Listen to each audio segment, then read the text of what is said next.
everyone, I am Jerusa Labandero, and now we're going to discuss about the softball game rules 5 to 8. Rule number 5. The game. Choice of turn at bat. The choice of the first or last bat in the inning shall be decided by a toss of a coin, unless otherwise stated in the rules of the organization under which the schedule of games is being played. The regulation of the game. A regulation game shall consist of 7 innings. First, a full 7 innings need not be played if the team second at bat scores more runs in 6 innings or before the third out in the last of the 7th inning. A game that is tied at the end of 7 innings shall be continued by playing additional innings or until one side has scored more runs than the other at the end of a complete inning, or until the team second at bat has scored more runs in their half of the inning before the third out is made. The winner of the game. The winner of the game shall be a team that scores more runs in a regulation game.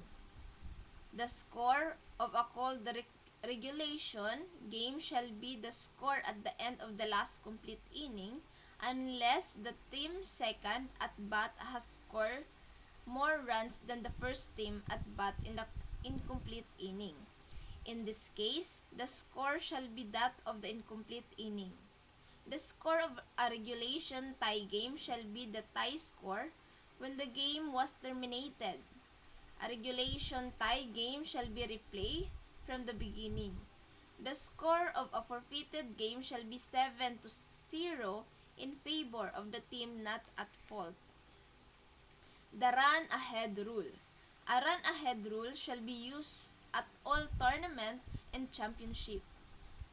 15 runs after 3, 10 runs after 4, or 7 runs after 5 innings. The tiebreaker.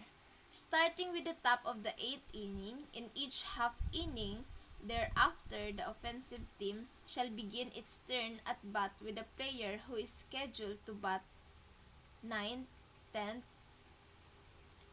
11th, 12th in that perspective half inning being placed on a second base. The player who is running can be substituted in accordance with the substitution rules. Note: if an incorrect runner in the lineup is placed on second base, this error may be corrected as soon as it is noticed. There is no penalty. Scoring of runs. 1 run shall be scored each time a runner legally touches first, second, third, and home plate before the third out of the inning. The exception: when the tiebreaker is used, the runner starting at second base does not have to touch first base in order for a legal run to be scored. A run shall not be scored if the third and or the last out of the inning is a result of the game, the batter runner being put out before legally touching first base, a runner being forced out, including on an appeal play due to the batter becoming a batter runner. The runner fails to keep contact with the base to which he is entitled until a pitch is released. The rule number 6. Pitching regulations. The fast pitch only. Starting the pitch. The pitch starts when one hand is taken off the ball or the pitcher makes any violation that is part of his wind-up. The legal delivery. The pitcher must not make any motion to pitch without immediately delivering the ball to the batter. The pitcher must not use a pitching motion in which, after having the ball in both hands in the pitching position, he removes one hand from the ball, takes a backward and forward swing, and returns the ball to both hands in front of the body. Defensive positioning. The pitcher shall not deliver a pitch unless all defensive players except the catcher, who must be in the catcher box, are positioned in fair territory. A fielder shall not take a position in the batter's line of vision or with deliberate unsportsmanlike intent act in a manner to distract the batter. A pitch does not have to be released. The offending player shall be ejected from the game. With a runner on third base trying to score by means of the squeeze, play or steal, no defensive player may. Number 1. Step on or in front of home plate without the ball, or 2. Touch the batter or the bat. The foreign substance. No member of the defensive team shall, at any time during the game, be permitted to use any foreign substance on the ball. A pitcher who licks his finger must wipe off his finger before making contact with the ball. The catcher. The catcher must remain within the catcher's box until the pitch is released. Shall return the ball directly to the pitcher after each pitch, including after a foul ball. Note: an additional ball shall be awarded to the batter. Throwing to a base. The pitcher, after he has taken the pitching position, shall not throw to a base during a live ball while his foot is in contact with the pitcher's plate. If the throw from the pitcher's plate occurs during a live ball appeal play, the appeal is cancelled. Intentional base on balls. If the defensive team desired to have an intentional base on balls awarded to a batter, either the pitcher, catcher, or coach may do so by notifying the plate umpire, who shall award the batter first base. The warm-up pitches. At the beginning of the first inning of both teams, or when a pitcher relieves another, not more than 1 minute may be used to deliver not more than 5 pitches to the catcher or another team member. No pitch. No pitch shall be declared when: first, the pitcher pitches during a suspension of a play; second, the pitcher attempts a quick return of the ball. The drop ball. If the ball slips from the pitcher's hand during his delivery, a ball is declared on the batter, and the ball will remain in play, and the runners may advance at their own risk. The illegal pitcher. A pitcher who has been declared an illegal pitcher as a result of: number 1, the team exceeding the charged defensive conference limit, or pitching with excessive speed, may not return to the pitching position at any time for the remainder of the game. The rule number 7. Batting. The on-deck batter. The on-deck batter, first at the start of the inning, is the lead-off batter, who must remain in his on-deck circle until called to the batter's box. B. Once an inning has started, is the offensive player who in the batting lineup is the next player to enter the batter's box. C. May take a position within either on deck or circle, so he is behind the batter and not on the batter's open side. The batting order.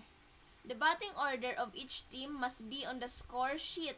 Lineup card in must be delivered before the game by the manager or the captain of the official scorer in the plate umpire. He shall submit it to the inspection of the manager or captain of the opposing team. The batting position. The batter must take his position in the batter's box within 10 seconds after the play has declared play ball. A strike is called by the umpire when any part of legally pitched ball enters the strike zone before touching the ground and at which the batter does not swing. For each legally pitched ball entering the strike zone before touching the ground and at which the batter does not swing. Exception: it is not a strike if the pitched ball touches home plate and is not swung at. Ball is called by the umpire. For each legally pitched ball that, number 1, does not enter the strike zone or touches the ground before reaching home plate is not swung at all. Touches home plate and at which the batter does not swing, the batter is out. When the third strike is, first, swung at the miss and the ball touches any part of the batter's person. Not swing at the pitch ball hits the batter while the pitch is in the strike zone. When a batter enters the batter's back with or is discovered using an altered bat. Note, the batter is also ejected from the game when the batter enters the batter's back with or discovered using an illegal bat. The rule number 8. Batter, runner, and runner. The batter becomes a batter runner when he legally hit a fair or foul ball. When the catcher fails to catch the third strike before the ball touches the ground and there are less than 2 outs and first base is unoccupied or there are 2 outs, this is known as the third strike rule. Batter runner is out. When the catcher dropped the third strike and the batter runner is legally touched with the ball while off base or thrown out prior to reaching first base. When a fielder legally catches a fly ball before it touches the ground or any object or person other than a defensive player. When, after hitting a fair ball, he is tagged while off base or thrown out prior to reaching first base. When he fails to advance to first base and instead enters his team area after a fair ball is hit or after a base on balls is issued, or any time that he may legally advance to first base when an infield fly is declared. The batter runner is not out when a fielder makes a play on a batter runner while using an illegal glove. Effect in Section 3. The manager of the offended team has the option of, first, taking the result of the play, or second, having the player resume batting, assuming the ball and strike count prior to the pitch, with other runners return to the base held at the time of the pitch. The runners are entitled to advance with liability to be put out. When the ball leaves the pitcher's hand on his delivery, when a pitch ball is bat on a thrown ball or fair batted ball that is not blocked, on a thrown ball that hits an umpire, when a legally caught by ball is first touch, when a fair batted ball strikes an umpire or runner after having passed a fielder other than the pitcher, and provided no one fielder had a chance to make an out or has been touched by a fielder including the pitcher, when a live ball becomes lodged in a defensive player uniform or equipment.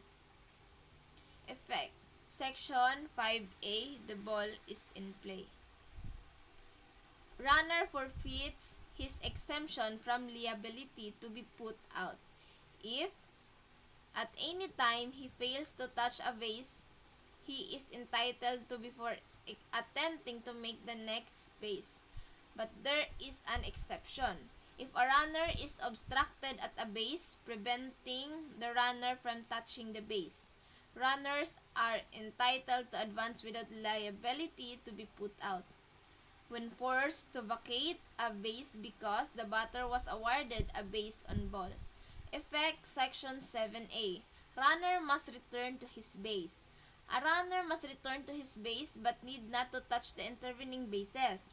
When a batted ball is declared foul, when the umpire declared the ball to have been illegally batted, or when a batter runner is called out for interference. The runner is out when, while running to any base in regular or reverse order, he runs more than 0.91 meter or 3 feet from the base path to avoid being touched by the ball in the hand of a fielder. While the ball is in play and he is not in contact with a base, he is legally touched with the ball in the hand of a fielder. When on a forced play, a fielder, the runner is not out. When he runs behind or in front of the fielder and outside the base path in order to avoid interfering with a fielder attempting to field the batted ball in the base path. When he does not run in a direct line to base, provided the fielder in the direct line does not have the ball in his position.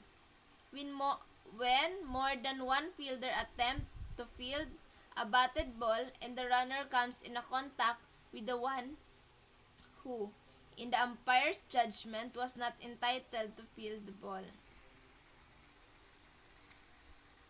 So, that's the rule 5 to 8 of the softball.